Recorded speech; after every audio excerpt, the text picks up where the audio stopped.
long ago when there were no trains people used to travel in carriages। बहुत पहले के समय में जब वहाँ पे ट्रेन्स नहीं होती थी, रेलगाड़ी नहीं हुआ करती थी, तो लोग एक जगह से दूसरी जगह कैरेजेस में जाते थे। कैरेज वो होता है जिसको कोई जानवर खींच के लेके जाता है। These carriages were drawn by horses। और वो जो कैरेजेस होती थी उनको कौन खींच के लेके जाता था? जो घोड़े होते थे, जो हॉर्स थे, उन्हें खींच कर लेके जाता था। कैरेज होता है वो पीछे लकड़ी का बना होता है जिसमें लोग बैठकर जाते हैं या सामान रख के लेके जाते हैं। The travellers had to cross lonely roads and forest in these carriages only.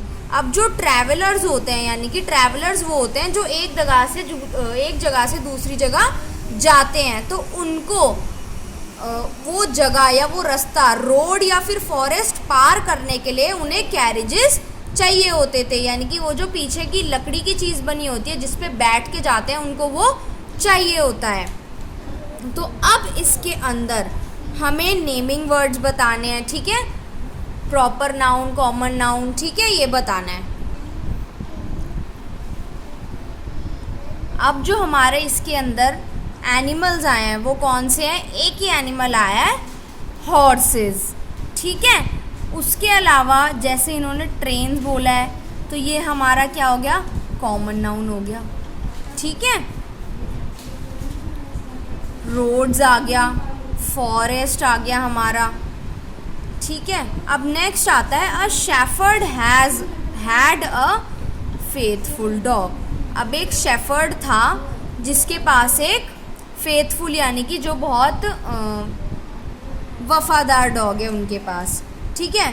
The dog had grown old and had lost all his teeth. अब जो वो डॉग था वो बुढ़ा हो गया और उसके जितने भी टीथ थे वो टूट गए।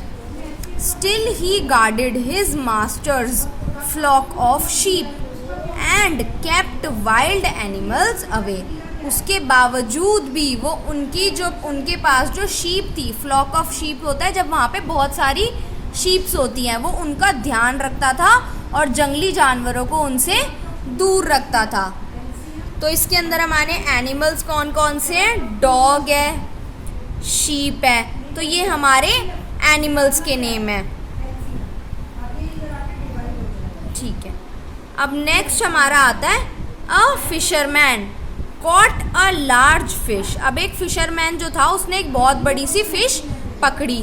ही thought of selling it to the king. अब उसने ये सोचा कि मैं इसको किंग को यानी कि राजा को बेच देता हूँ।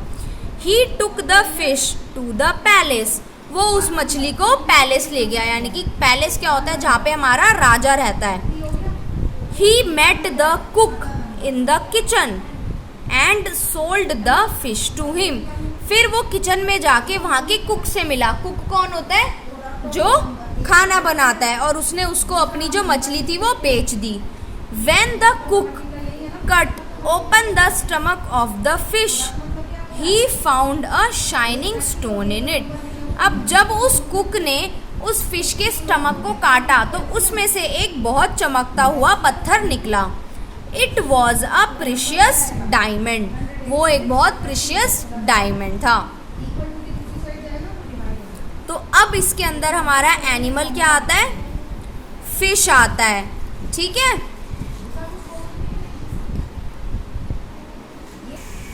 फिशरमैन जो है वो हमारा कॉमन नाउन है, ठीक है। और फिश जो है वो हमारी इसके अंदर एनिमल है। डायमंड हमारा कॉमन नाउन है। तो अब इस लाइन में a fisherman caught a large fish, तो इसके अंदर हमारा फिशरमैन कॉमन नाउन है, फिश हमारी एनिमल है। He thought of selling it to the king. King आ गया अब यहाँ पे हमारा कॉमन नाउन। फिर उसके he took the fish to the palace. Palace हमारा कॉमन नाउन है। He met the cook in the kitchen and sold the fish to him. इसमें फिश आ गया, फिर से हमारा animal. When the cook cut open the stomach of the fish, he found a shining stone in it. अब जो stone है वो भी हमारा कॉमन नाउन है. It was a precious diamond, diamond भी हमारा कॉमन नाउन है.